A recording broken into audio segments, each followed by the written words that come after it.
नमस्कार दोस्तों। आइए आज हम बातें करेंगे गुलामी के बारे में। गुलामी क्या है इसको स्पष्ट करेंगे। देखिए, गुलामी दो प्रकार की होती है। एक होती है शारीरिक गुलामी और दूसरी होती है मानसिक गुलामी। शारीरिक गुलामी जो हम मजदूरी काम करते हैं उसमें जो किसी प्रकार का शोषण होता है, जो कानून के विरुद्ध होता है, उसे हम शारीरिक गुलामी कहते हैं। और एक होती है मानसिक गुलामी। मानसिक गुलामी हमारे विचारों में होती है। देखिए, संसार में दो प्रकार के लोग होते हैं। कुछ लोग कहते हैं कि अमीर और गरीब दो प्रकार के लोग हैं। कुछ कहते हैं कि अच्छे और बुरे। कुछ लोग बोलते हैं कि दो प्रकार के हैं, छोटे और बड़े। कुछ लोग कहते हैं कि दो प्रकार के लोग होते हैं, आस्तिक और नास्तिक। कुछ लोग कहते हैं कि दो प्रकार के लोग हैं, कमजोर और ताकतवर। कुछ लोग कहते हैं कि दो प्रकार के लोग हैं, अनपढ़ और समझदार। लेकिन ये जो कैटेगरी बांटी है ये सब बहुत छोटी है। संसार में केवल दो प्रकार के लोग हैं, वो है मालिक और गुलाम। देखिए, मालिक और गुलाम दोनों इंसान हैं, लेकिन फिर भी एक मालिक बन जाता है और एक उसका गुलाम बन जाता है। ये कैसे होता है इसी को हम जानेंगे। देखिए, इंसान के लिए मोहब्बत की जंजीरें तोड़ना बहुत आसान है। क्यों? क्योंकि वो दिल से जुड़ी होती हैं। लेकिन मानसिकता की गुलामी की जंजीरें तोड़ना बहुत मुश्किल है। क्यों? क्योंकि वो दिमाग से जुड़ी होती हैं। किसी का भी दिल तोड़ दो तो मोहब्बत की जंजीरें तोड़ना तो बहुत आसान है, किसी का भी दिल दुखा दो। लेकिन किसी की सोच को बदलना, मानसिक जो गुलामी है उसको बदलना उतना ही मुश्किल होता है। अच्छा, हम सब गुलाम हैं। और हम सब गुलाम कैसे हैं, आइए इसको समझते हैं। देखिए, मालिक और लीडर इन दोनों में फर्क है। जो पशु पक्षी होते हैं ना, पशु होते हैं, शेर, चीता, भैंसा, हैना, इन सब के भी झुंड होते हैं छोटे छोटे। और इनका भी एक लीडर होता है जो सबसे अनुभवी, सबसे ताकतवर और सबसे समझदार जो होता है वो उसको लीडर बनाते हैं। बाकी सब स्वतंत्र होते हैं। लेकिन इंसान तो इन जानवरों से भी गया बीता है। वो जो अपना लीडर बनाता है वो लीडर नहीं चुनता, वो मालिक चुनता है। क्या आपको पता है, जो हम लीडर चुनते हैं वो हम सबसे ज़्यादा काबिल है, सबसे ज़्यादा समझदार है, सबसे ज़्यादा पढ़ा लिखा, ये देखकर चुनते हैं? नहीं, हम लीडर नहीं चुनते, एक्चुअल में हम मालिक चुनते हैं। देखिए, जो गुलामी है ये थोड़ा सुख भी देती है, इसलिए आसानी से नहीं छूटती। क्यों? कैसे सुख देती है? सब कुछ फ्री में मिल जाता है, मेहनत नहीं करनी पड़ती। जैसे 5 किलो अनाज, उसी में मस्त हो जाता है। इसलिए गुलामी से जल्दी से निकलना नहीं पड़ता। मानसिक गुलामी से कोई दूसरा नहीं निकाल सकता, इंसान को खुद निकलना होता है। देखिए, जो गुलामी है ये बहुत आसान है, केवल आपको जमीर बेचना है। जो सच को सच और झूठ को झूठ नहीं बोल सकता है वो गुलाम है, और उसके खून में गुलामी बह रही है। ये सीधा सा एग्जाम्पल है। गुलामी में क्या होता है, ब्रेन वॉश हो जाता है, उसके अलावा फिर वो और कुछ नहीं सोचता। जैसे देखिए, हम 600 साल जो बाहर से आक्रांता मुस्लिम शासक आए थे उनके गुलाम रहे, उसकी आदत हो गई। फिर हम 200 साल अंग्रेजों के गुलाम ही रहे, हमें उसकी आदत होगी।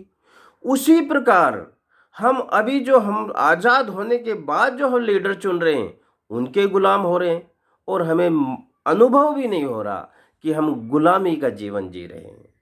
क्यों? कि हम विवेक से सोच ही नहीं रहे हैं। देखिए, ये जो संस्कार हैं हमारे अंदर जो जागृत नहीं होते कि गुलामी क्या है। आज आज़ाद भारत में भी जो पुलिस है ना, वो किस तरह से किसानों को पीट रही है, डंडों से पीट पीट के मार देती है। जैसे आज़ादी की लड़ाई में अंग्रेजों की पुलिस ने लाला लाजपत राय को लाठियों से पीट पीट के मार डाला था। तो क्या ये आज़ादी है? अभी भी गुलामी है। क्योंकि हमें ये अनुभव ही नहीं है, ये ज्ञान ही नहीं है कि पुलिस किसी को थप्पड़ भी नहीं मार सकती। हम सहन कर रहे हैं, इसलिए उसकी आदत ऐसी बनी हुई है। पुलिस का काम किसी को टच करने का नहीं है, केवल अपराधी को पकड़कर अदालत कोर्ट में पेश करने का है। वहाँ जो सजा होती है वो उसको भुगतनी होती है। पुलिस का काम मारने का नहीं है। इसलिए हम कहते हैं हम सब अभी भी गुलाम हैं। और हमारी सोच भी देखिए ना, अंदर हम क्या सोचते हैं कि किसानों को तो लठ मार मार के भगा देना चाहिए। ये ही हमारी सोच बता रही है कि हम गुलाम हैं, अभी हमारे अंदर गुलामी भरी हुई है। अच्छा देखो, आज़ादी से पहले भी कौन आज़ादी चाहता था? किसी को आज़ादी चाहिए थी क्या? नहीं, सब अंग्रेजों की नौकरियों में व्यस्त थे। सब अपने बाल बच्चे परिवारों को पालने में बिजी थे। किसी को आज़ादी नहीं चाहिए थी। और तो और अंग्रेजों के जो सिनेमा, रेल लाइन वगैरह जो बिछा रहे थे, इसी को विकास मान रहे थे। वो तो कुछ आज़ादी के मतवाले थे जिन्होंने इस लॉ को जगाए रखा। वो कुछ लोग होते हैं जो मानसिक गुलामी सहन नहीं करते, वो अपने ज़मीर को नहीं बेचते। उन्हीं की बदौलत हमारा देश आज़ाद हुआ था। आज़ादी के बाद जो विकास हुआ और अभी जो विकास हो रहा है, हमारी मानसिकता देखिए, हमारी गुलामी की जो मानसिकता है उसका उदाहरण देखिए। अभी हम क्या कह रहे हैं, कोई भी सरकार हो, जैसे कि मौजूदा सरकार, अरे विकास तो कर रही है, बहुत विकास हुआ, लेकिन ये सरकार विकास नहीं कर रही साहब। देखिए, इसको आप ऐसे समझिए, एक बहुत दिनों के बाद एक पड़ोसी की औरत घर में आती है और वो आकर देखती कि पड़ोसन का बच्चा थोड़ा बड़ा हो गया, तो बोलते, अरे बट्टू तुम तो बहुत बड़े हो गए हो। तो लड़का बोला, हाँ आंटी, और कोई ऑप्शन ही नहीं था। बड़ा तो होना ही था, विकास तो होना ही था, क्योंकि जब देश आज़ाद हुआ, चाहे वो सरकार कोई भी हो, उसने इसकी ऐसी नींव डाली, ऐसी बुनियादी नींव डाली कि कोई विकास नहीं करेगा ना तो भी विकास होगा, होता रहेगा, सतत रहेगा। इसमें मौजूदा सरकार का 20% से ज़्यादा कोई योगदान नहीं। लेकिन जो गुलामी हमारे अंदर है, हम वहाँ तक सोच नहीं सकते हैं। देखिए, बीजेपी सबकी मार रही है, महंगाई से सब दुखी हैं, लेकिन रोजी रोटी के संघर्ष में सभी उलझे पड़े हैं और दूसरों से उम्मीद लगाए बैठे हैं कि वो सड़क पर आएं, हमारे लिए लड़ें और हमारा व्यवसाय, हमारा काम, हमारे बाल बच्चे परिवार ऐसे ही ठीक ठाक चलते रहें, कोई दूसरा आके हमारे लिए लड़े। दोस्तों, ये जो किसान आंदोलन है, भारत देश इसका ऋणी रहेगा।